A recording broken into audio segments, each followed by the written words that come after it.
गृह मंत्री अमित शाह देर रात पूर्वोत्तर के 2 दिन के दौरे पर गुवाहाटी पहुंच चुके हैं।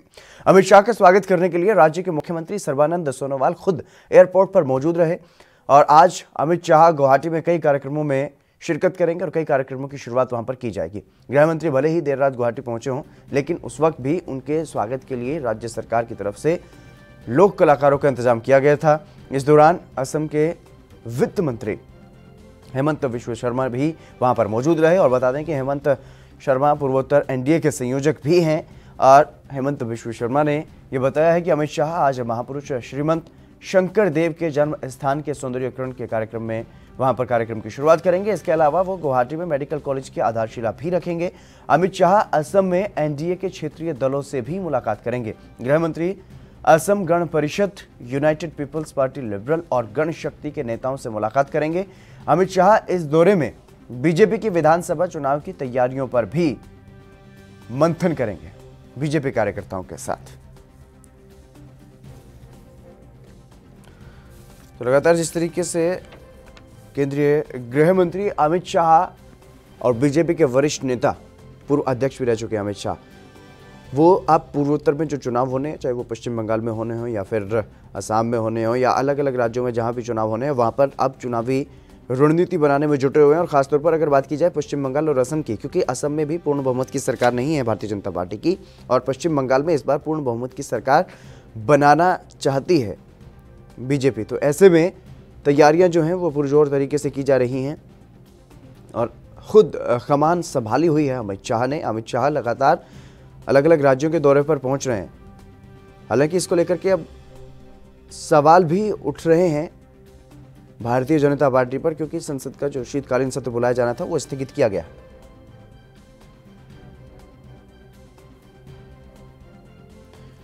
कई कार्यक्रमों की आज शुरुआत की जाएगी क्योंकि साल 2021 में चुनाव होने हैं असम में भी, और ऐसे में ये दौरा जो है वो काफ़ी महत्वपूर्ण है और बीजेपी के नेताओं के साथ, कार्यकर्ताओं के साथ भी बैठक की जाएगी, चुनावी रणनीति बनाई जाएगी और साथ ही साथ जो छोटे दल हैं उनको भी भारतीय जनता पार्टी में शामिल करने पर उनसे बातचीत की जाएगी ताकि वहां पर एनडीए को मजबूत बनाया जा सके। छोटे दलों के नेताओं से भी मुलाकात करेंगे गृह मंत्री अमित शाह।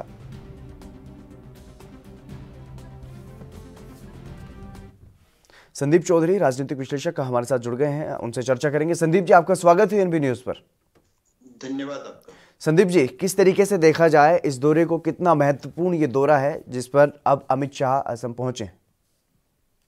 देखिए, जिस तरीके से देर रात देश के गृह मंत्री और भारतीय जनता पार्टी के पूर्व राष्ट्रीय अध्यक्ष पूर्वोत्तर के दौरे पर हैं, वो असम पहुंच चुके हैं और आपको मालूम है कि अमित शाह जी बहुत ही सुलझे हुए पॉलिटिशियन हैं भारतीय जनता पार्टी के, और उन्होंने भारतीय जनता पार्टी को बहुत मजबूती से पूरे देश में खड़ा किया है। जब वो राष्ट्रीय अध्यक्ष थे तभी असम के अंदर पहली बार सरकार बनाई बीजेपी ने जी। तो चूंकि विधानसभा चुनाव भी पास में आ चुके हैं, तो एक बार संगठन में किस तरीके से क्या किसको जिम्मेदारी मिलनी चाहिए, संगठन की क्या तैयारी है, उन चीजों का जायजा लेने के साथ साथ पूर्वोत्तर की राजनीति पर पूरे तरीके से चर्चा करने के लिए, और आसाम और बंगाल का भी एक गहरा कनेक्शन है क्योंकि बंगाल के चुनाव भी अभी सर पे हैं। जी बिल्कुल। तो किस तरीके से क्या रणनीति होनी चाहिए, उन सब चीजों के मद्देनजर ये दौरा देखा जा रहा है।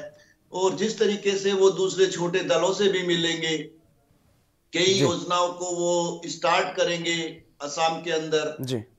तो इसी पर्पज से दौरा किया गया ताकि भारतीय जनता पार्टी को पूर्वोत्तर में मजबूत किया जा सके। और आपने सुना होगा या आप तक की खबर पहुंच चुकी होगी कि अरुणाचल में भी 6 विधायकों ने भारतीय जनता पार्टी ज्वाइन कर ली है। बिल्कुल, लेकिन वो जेडीयू के अमित शाह जी की कोशिश यही रहती है लगातार कि किसी भी तरीके से भारतीय जनता पार्टी को मजबूत की जाए। और असम में एक ये भी चैलेंज रहेगा कि चूंकि भारतीय जनता पार्टी की पहले से सरकार है, किस तरीके से इस चीज को हम लगातार आगे बढ़ाएं और फिर से भारतीय जनता पार्टी की सरकार असम के अंदर बने। जी संदीप चौधरी, क्योंकि लगातार जिस तरीके से अगर बात की जाए तो पश्चिमी उत्तर भारत की अगर बात की जाए खासतौर पर, तो यहाँ पर बीजेपी का जनाधार बढ़ रहा था, और अब अगर बात की जाए तो पूर्वोत्तर में खासा जोर जो है वो भारतीय जनता पार्टी की तरफ से लगाया जा रहा है। खासतौर पर बंगाल में फोकस भी है, लेकिन उसके बाद अगर बात की जाए असम में भले ही सरकार बीजेपी की हो, लेकिन वहां पर गठबंधन में सरकार है। तो ऐसे में क्या इस बार अपना मुख्यमंत्री बनाने के लिए, तैयारी करने के लिए वहां पर अमित शाह पहुंचे? देखिए, बिल्कुल इस बात से इनकार नहीं किया जा सकता कि अपनी सरकार को मजबूती से खड़ी करने के लिए, अपनी पार्टी को मजबूती से खड़ी करने के लिए अमित शाह जी की कोशिश लगातार रही है। जब वो राष्ट्रीय अध्यक्ष थे तब भी यही कोशिश थी, और आज वो देश के गृह मंत्री हैं तब भी उनकी लगातार कोशिश रहती है कि भारतीय जनता पार्टी संगठन को मजबूत किया जाए और मजबूती से खड़ा किया जाए। उसी कड़ी में आप देख सकते हैं कि असम में जिस तरीके से अभी समर्थन लेकर सरकार चलाई, और आपको याद होगा असम में एक बार भी कोई बड़े प्रदर्शन सरकार के खिलाफ या कुछ भी ऐसे आंदोलन नहीं हुए जिससे कि सरकार पर उंगली उठाई जा सके। सरकार ने अच्छा काम किया है, और जिस तरीके से असम की कुछ समस्याएं थी, जैसे एनआरसी की समस्याएं थी, कुछ बाहर के लोग वहां पे आके बस गए थे, जमीनों पे कब्जा किया, उन चीजों का भी बीजेपी सरकार ने लोगों का समर्थन किया और उन चीजों पे काम किया। तो मुझे लगता है भारतीय जनता पार्टी को असम के अंदर अच्छा खासा समर्थन मिलेगा। लेकिन नागरिकता कानून के जब पूरे विरोध प्रदर्शन जो अलग अलग जगह चल रहे थे, वो कहीं ना कहीं शुरुआत वहीं से हुई थी, असम से। तो ऐसे में क्या विरोध का सामना करना पड़ सकता है बीजेपी को, या फिर ये जो मामला था वो रफा दफा हो चुका है? देखिए, वो जो विरोध प्रदर्शन थे, वो विरोध प्रदर्शन कुछ पार्टियों द्वारा किए गए थे जो नहीं चाहते थे कि इस चीज का बेनिफिट भारतीय जनता पार्टी की सरकार को मिले।